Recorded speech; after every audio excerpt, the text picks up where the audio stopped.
kita bahas. Teman-teman, kita pernah bayangin gak sih kalau sekolah yang merupakan tempat pedoman kita untuk belajar malah jadi tempat terburuk bagi sebagian orang untuk belajar karena ada perundungan, kekerasan seksual, dan juga intoleransi. 3 hal itu dapat menyebabkan lunturnya nilai budaya di Indonesia dan juga dapat menentukan generasi muda di bangsa Indonesia. Mari sama-sama kita bahas dosa besar pendidikan karena perubahan dimulai dari kita. Maraknya kasus bullying atau polemik terkait dengan aturan sebuah sekolah di Padang tentang hak asasi manusia, bahwa setiap anak berhak untuk beribadah menurut agamanya. Menjadi sorotan di Kompas Siang, Saudara, sejumlah siswi diduga menjadi korban pelecehan seksual dan bahkan hingga lulus sekolah. Perundungan atau bullying adalah bukan hanya sekedar bercandaan, melainkan ini adalah suatu bentuk kekerasan. Bullying ini bisa berupa perkataan yang menyakitkan seseorang, atau bahkan bisa berupa secara fisik, memukul, mendorong, atau bahkan merusak barang seseorang. Nah, bullying ini bisa juga mengucilkan seseorang melalui menyebarkan gosip di media sosial dan menyebarluaskan foto tanpa izin. Dan mengapa ini bisa terjadi? Ini bisa terjadi karena ada yang dianggap keren atau bahkan meniru suatu yang ditonton atau bahkan membawa luka dari rumah. Dan satu yang paling penting adalah bullying ini sangat berbahaya dan menyakitkan seseorang. Dan bullying tidak pernah bisa dibenarkan.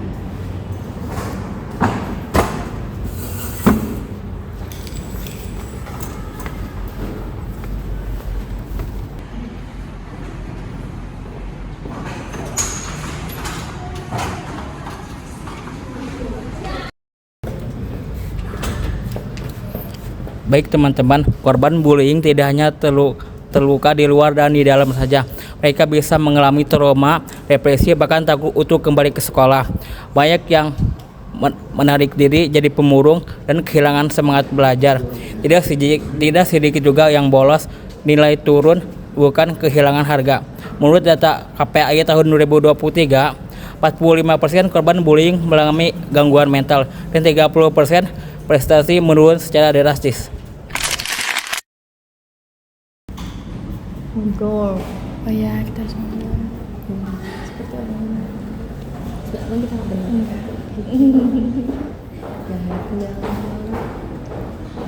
Kekerasan seksual di lingkungan pendidikan bisa terjadi dalam bentuk yang tak selalu terlihat. Ada yang secara fisik menyentuh tanpa izin, ada yang melontarkan kata-kata yang bernuansa sensual, bahkan ada yang menggunakan teknologi untuk melecehkan. Hati-hati, jangan sampai kita menganggap pelecehan sebagai candaan. Kalau membuat orang lain tidak nyaman, itu bukan lucu, itu salah. Candaan yang sehat itu bisa terjadi jika disepakati oleh kedua belah pihak, tapi pelecehan bisa meninggalkan luka yang dalam.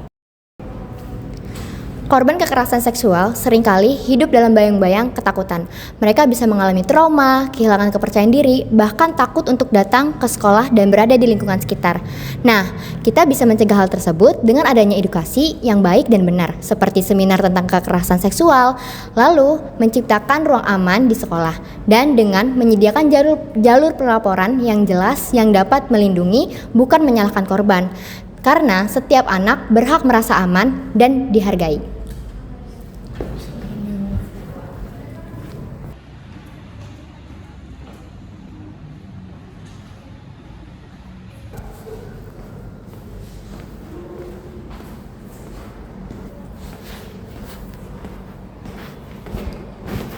Nah, dosa besar yang terakhir yaitu ada intoleransi. Intoleransi terjadi saat kita menolak perbedaan. Di sekolah, itu bisa berarti mengejek teman karena agama, ras, atau pendapatnya yang berbeda. Tapi, bukankah kita diajarkan bahwa Indonesia berada di atas keberagaman? Pancasila mengajarkan kita untuk saling menghormati. Dan Bhinneka Tunggal Ika mengingatkan bahwa berbeda-beda kita tetap satu. Sekolah harus menjadi tempat di mana setiap anak merasa diterima apapun latar belakangnya.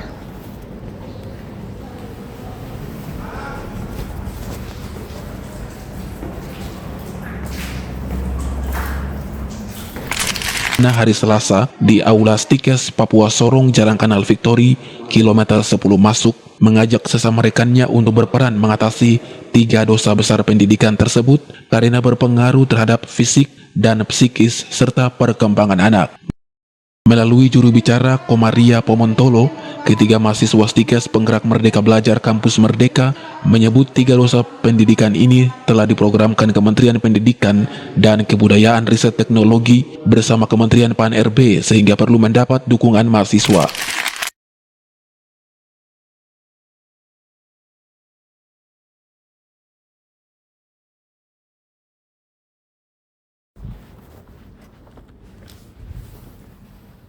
Tiga dosa besar dalam dunia pendidikan, perundungan, kekerasan seksual, dan intoleransi tidak hanya melanggar etika, tapi juga menghancurkan masa depan pelajar. Perundungan melukai mental dan membuat pelajar kehilangan rasa aman. Kekerasan seksual meninggalkan trauma mendalam yang seringkali sulit disembuhkan. Sementara intoleransi memecah persatuan dan membuat terciptanya lingkungan belajar yang sehat. Kita semua, baik pelajar, guru, maupun masyarakat, memiliki peran penting dalam menciptakan sekolah yang aman, ramah, dan inklusif. Mari saling menjaga, mari lawan kekerasan seksual, mari bangun toleransi. Karena sekolah bukan hanya tempat untuk belajar, dan belajar, tapi tempat untuk membentuk karakter, empati, dan masa depan Indonesia.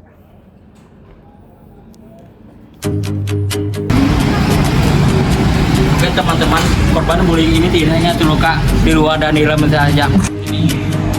Kali ini, tapi tempat untuk membentuk.